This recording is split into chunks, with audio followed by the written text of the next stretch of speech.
Wow na wow! Kim at Paulo na magnet nga ba sa isa't isa? Ayon kay OG Diaz. I'm overheated, can hardly sleep at night, doing crazy dreaming. You're the reason why, hiding by the baby.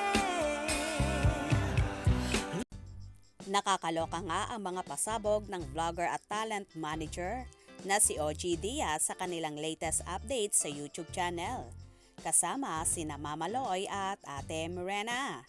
Nabanggit nga ng vlogger na tila daw na magnet sa isa't isa ang mga bida sa seryeng What's Wrong with Secretary Kim na sina Kim Chiu at Paulo Avellino.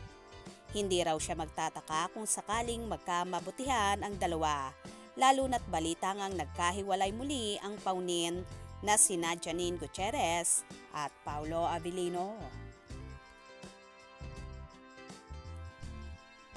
Ayon pa nga kay Mama Oj, ay bagay naman talaga ang dalawa at sinasabing crush nga nila ang isa't isa, kaya kung sakaling magiging sila nga, ay nakikita daw ng vlogger na hindi sila mahirap mahalin ang isa't isa, lalo na't napaka masayahin ni Kimi at palaging positive energy ang hatid nito, kung saan minsan ay nahahawa na si Paulo.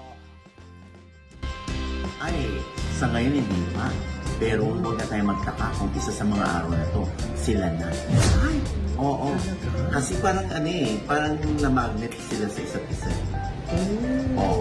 Tsaka, alam mo, yung may chemistry sila, nagkakasundo sila sa mga bagay-bagay, at may nakapag-chika nga sa kaya ko, totoo ha. Hindi ko alam kung sino nagsubo kanino ng ensaymada kung sa wake na pinuntahan.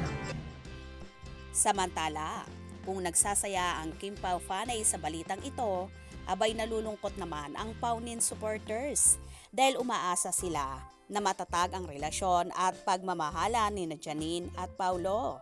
Anyway, nakakaloka na talaga sa mundo ng showbiz. Hindi kasi maiiwasan na maling sa kani-kanilang katambal ang mga artista, lalo na kung malaki at maingay ang fandom nila.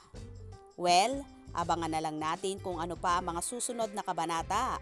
Malay nyo naman, at gimmick lang at lahat para pag-usapan ang What's Wrong with Secretary Kim ni Kim at Paulo na e-ere na nga ngayong Marso.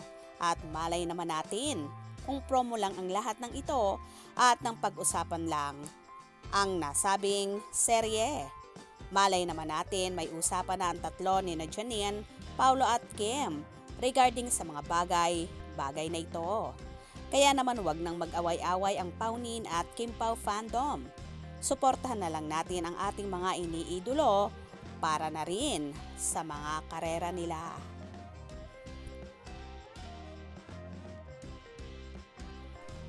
Kaya naman tumutok at wag na wag pahuhuli sa mga maiinit na kaganapan.